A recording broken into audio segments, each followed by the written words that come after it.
everybody, this is Munson Steed. And of course, we are on Rolling Out with the powerful sisters with superpowers. But we're talking about something special. I love curators of beautiful Black content. And I've got my dear sister, Anita. Can you describe for our community what it is to be a curator and where you're curating and why this is really a special moment in Black history? Yes, so I'm Dr. Anita Bateman. I am the Associate Curator of Modern and Contemporary Art at Museums of Fine Arts Houston. I've been curating for about 10 years now, and I specifically focus on art of the African diaspora and specifically African-American artists, contemporary African-American artists. And so to be a curator really means to steward collections at museums if you are affiliated with an institution, or if you're independent, it means to be sort of a connoisseur of visual art, a friend and listening ear to artists, and someone who really is in support of exhibition making and institution building. And so what I do in my day-to-day really consists of, talking to people about, contemporary African-American art and contemporary African diasporic art, engaging with the public in order for them to really challenge themselves on subject matter and sort of discussing, with artists, their career goals, contextualizing their work for visitors and audiences, and really thinking through sort of the long-term reverberations, I guess you would say, of contemporary art in today's moment and beyond today's moment. So you and I are talking about a really special exhibit. Where is it happening? Why is it happening? And how has it affected you? Yes, so my first exhibition at the MFAH is the Obama Portraits, as we know, is on its national tour. Houston was at first the last city on the national tour, but has since shifted to being the 5th city on the tour, with the inclusion of now the DeYoung Museum in San Francisco and the Museum of Fine Arts, Boston. And so in each presentation of the Obama Portraits, there's sort of an organizing curator, a different iteration that draws attention to key aspects related to the portraits and their commission, the commission process in which they were sort of fabricated.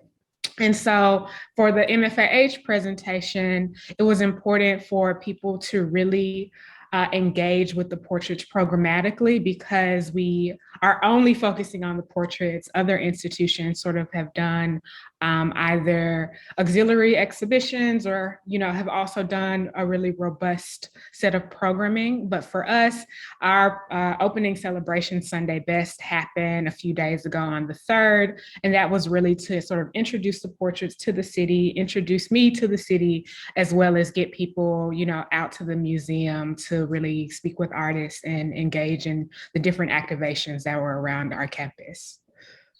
Well, for those that don't know, why don't we share with them what those initials stand for? MFAH. Museum of Fine Arts Houston. And it could have been culturally, Friday's best, but you chose Sunday. Why was Sunday and just the very community feeling that you brought to the experience, so that when it does reverberate with the audience and in the city, how did you put that culmination and curate just that experience, which is so dynamic? Yeah, thank you. It was a team effort. It began at the conversation in October with both, myself and our marketing departments. Shout out to MJ Mahogany Johnson, who was sort of a think partner with me on this.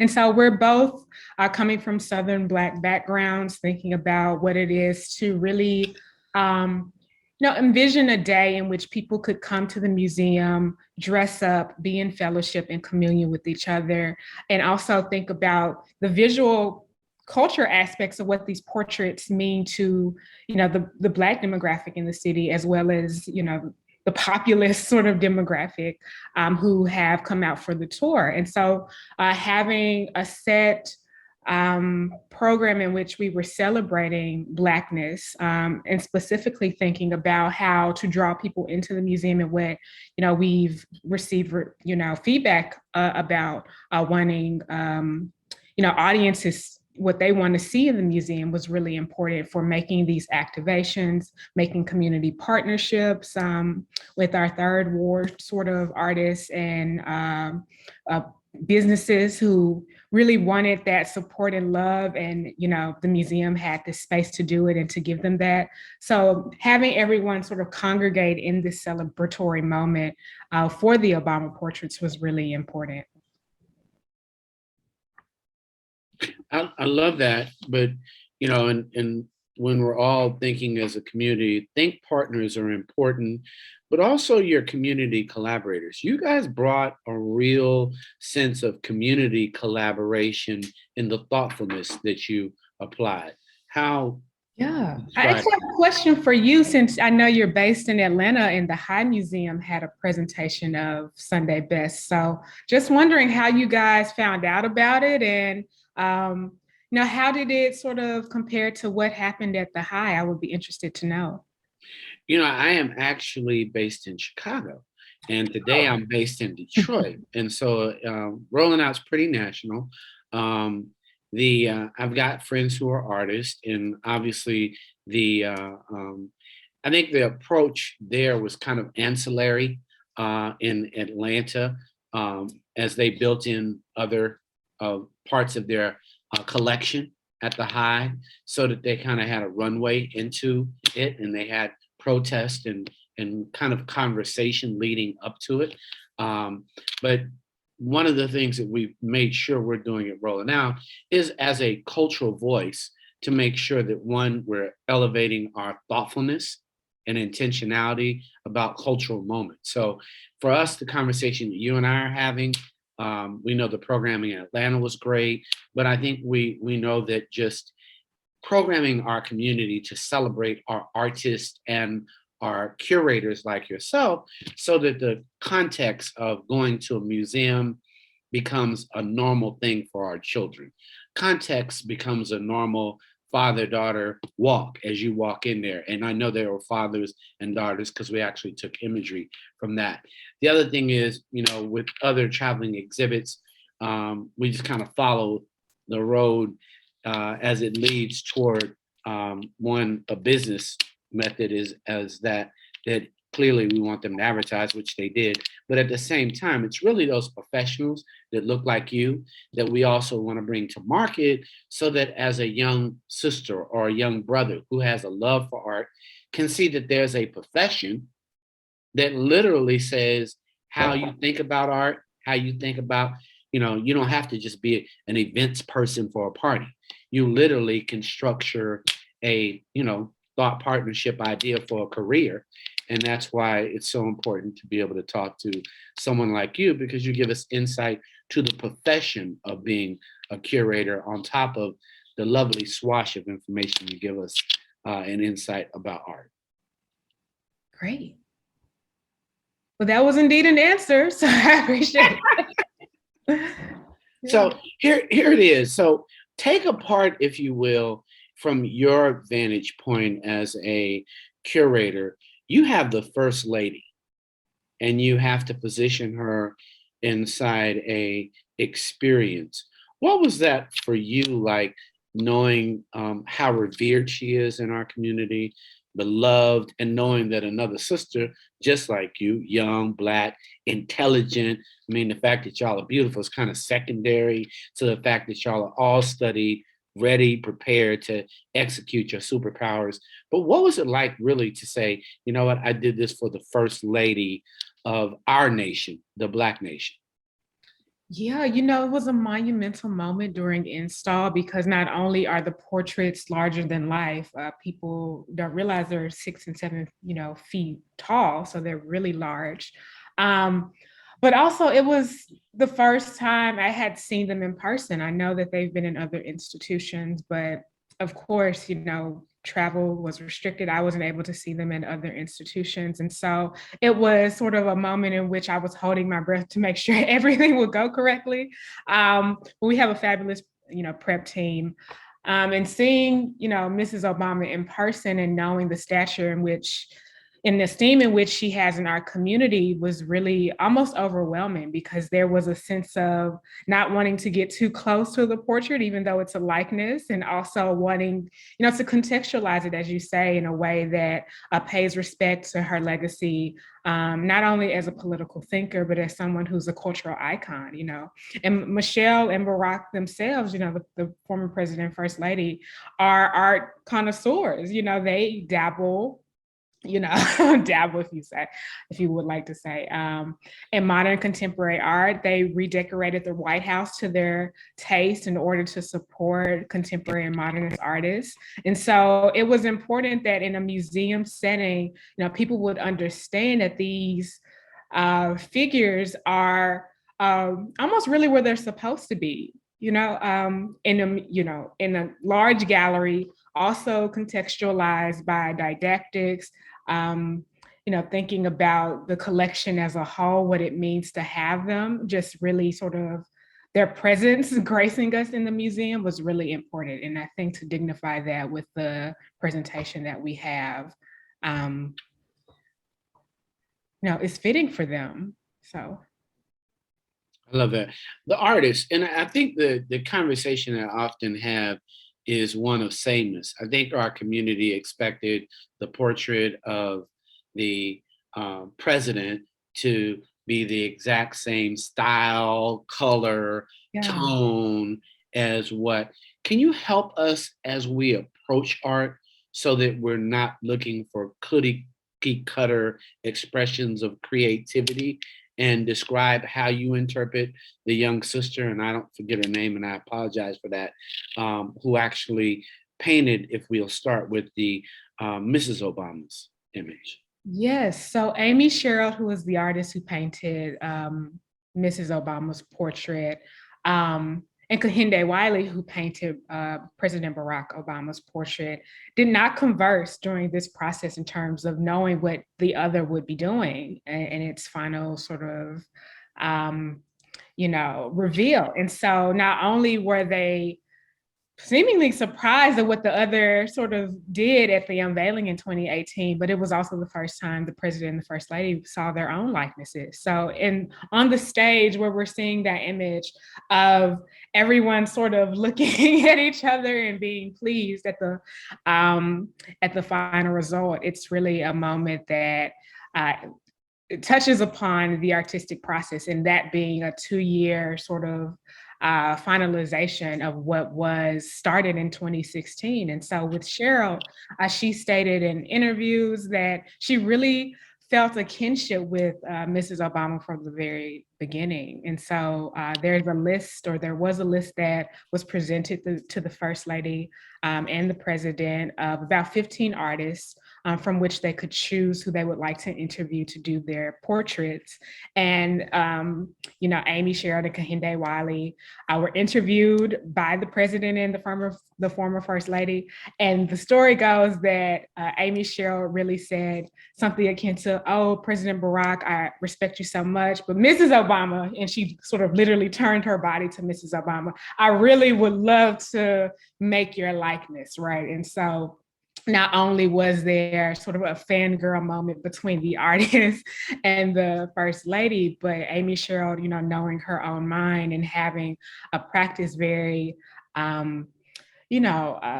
sort of cemented in showing the Black figure as something of, racial complexity, and thinking about sort of humanizing and monumentalizing figures that she finds in neighborhoods, really could see that there was that relatability aspect that she wanted to portray with Mrs. Obama's likeness. And the president's stance, pose, counter to traditional Teddy Roosevelt. So Kehinde Wiley, as people may know, is someone who really interrogates masculinity and power, or he became sort of well known in the public eye for his portraits of men, and then later sort of introduces women into, his practice in terms of portraying them. But again, that was something Mr. Obama or President Obama, you have to address him in certain ways versus when you're speaking versus when you're writing. And so but former President Obama was drawn to that aspect of Kehinde's practice, his interrogation of power, his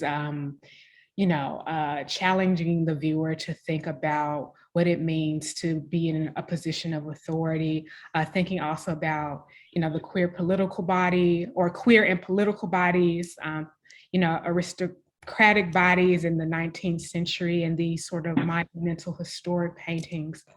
All translate into, his practice. And so when, Mr. Obama is sort of seated, really composed and relaxed, but there's something about, his hands being really larger than life and sort of almost rested in his lap, but at any moment it looks like he can move. So that sort of spontaneity and quick thinking that a president must embody is sort of really subtle in that portrait. And it's a lovely portrait or both are lovely portraits because they're really personalized to each of their personalities, right? So the symbolism of the flowers have to do with President Obama's political and personal trajectory, his childhood in Hawaii, his political organizing in Chicago, thinking about the heritage of his Kenyan father. All of that is represented and is literally the backdrop, the context in which we come to the portrait. So. Take us through, if you would, just a little bit of what you see in Amy's work, because I think it's far too often misunderstood. Brother Wiley is kind of already kind of hip hop love and affection and male complexity. So his voice was very bold and big before he got to this portrait of our president. Amy, not so much well known. And I think to the community, our lens needs to focus on a few other aspects of beauty that I've had to share with friends. Like, if she would have put him in the same green, it wouldn't have been the same. If she wouldn't have made her feminine in the beauty and the love that she gave back to the community, you wouldn't be able to receive that. And I really felt like it was an island trip in terms of color and love, and that she allowed the pastels to kind of not be the traditional darknesses and hues that people apply with portrait, which is to lighten us up and to be in moments of joy. But that was my interpretation.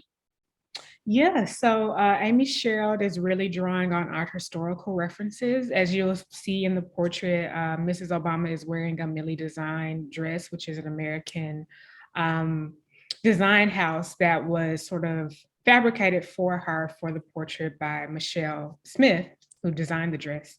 But you see these very geometric patterns that are intentionally referring to the Gee's Bend quilts, Gee's Bend being a location in Alabama known for, these beautiful piecemeal quilts made from different fabric with personal meaning. That are fabricated from the descendants of the enslaved there. And so these are primarily a group of women who are working in this way that is, ancestral and beautiful and, pays homage to Southern quilt making traditions as well as African textiles. And so all of that is seen in Michelle Obama's dress, as well as Amy Sherald's really looking at Piet Mondrian, who's a modernist sort of abstract painter who was really interested in the form. And so all of those sort of art historical references congeal in this one sort of key aspect of the painting. And not only is, the dress really flowing, but it sort of leads you up to her face, Mrs. Obama's face. So there's this triangulation akin to what you see in Madonna and Child portraiture from, the Renaissance and in the medieval sort of times, so that it's all really intentionally art historically important, right? And of course, there's no baby with Michelle Obama. There's no Jesus figure, but you get this sense of her regality, of her sort of almost sainthood, if you will. And I know that's a strong sort of suggestion, but with the celestial background, the really lightness of the blue, and how sort of ethereal she looks in space, it sort of makes you think of all of those art historical traditions that have to, do with really revering a figure within a portrait. Not only that, Amy Sherald is someone who is very well versed in thinking about sociological concepts of race. And so she's looking at W.E.B. Du Bois's 19th or early 20th century photographs at the Paris Exposition. And so in this sort of bevy of photographic history, you see early Black figures who are, post-Reconstruction, really disrupting racial stereotypes of the day because they're in their Sunday best, if you will. They're really what we would call now respectable. And they're showing a foreign audience primarily, as well as a US audience, that the racial stereotypes about Black Americans at the time simply weren't true. Our lives were vastly different than how they were portraying our lives to be. And that's seen in how Amy Sherald is using grayscale in terms of the tone of the skin of her portraits and the tone that you see with Mrs. Obama's portrait specifically. Thank you for that, because I didn't want our community to think that the thoughtfulness and the care and concern by another Black woman hadn't been taken to the nth degree, to be inclusive, to be revered, to be respectful, and for us to stop wanting canned images of ourselves, even when we go into look at art. And clearly, I think of Kerry James Marshall and how he probably has 2 million colors of just black. It's black, but it's black sunshine, and he makes the sunshine appear in black.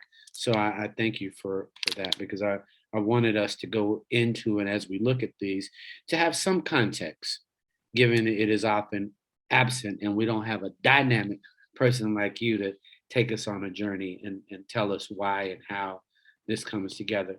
For you, if you would, how do you feel now that you've spoken to friends and you opened it up to the public to now have a walk and experience what you spent so many hours preparing for them to have? Yeah, it's still pretty surreal. I mean, we opened 4 days ago, and people are seeing the show. They're loving the show. They love the portraits. They love, the presidential couple or the former presidential couple. And it feels almost like, you know, it's a welcoming space. I would hope that people feel welcome in the galleries, that they were welcomed, at Sunday Best. And it's just been an outpouring of love from Houstonians everywhere, not even in the city, but people who were born in Houston saying, I love this for the city. I love this for the museum.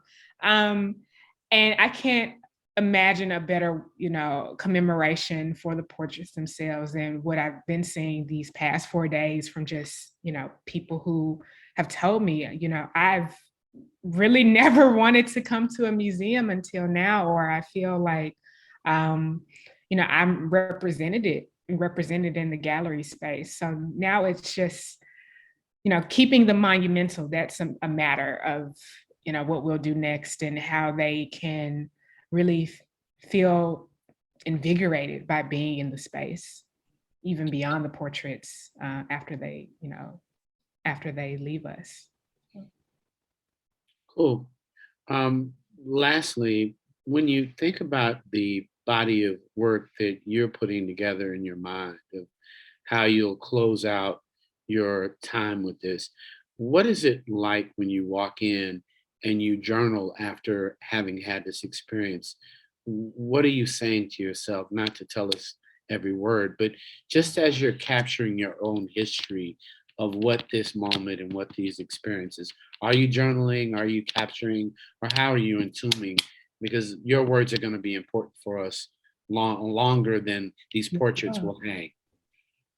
Yeah, so that's a great question in terms of thinking about how to intuit the moment and carry forward things that I've learned in this process with these portraits, and thinking about public engagement aspects, what that would look like for other shows.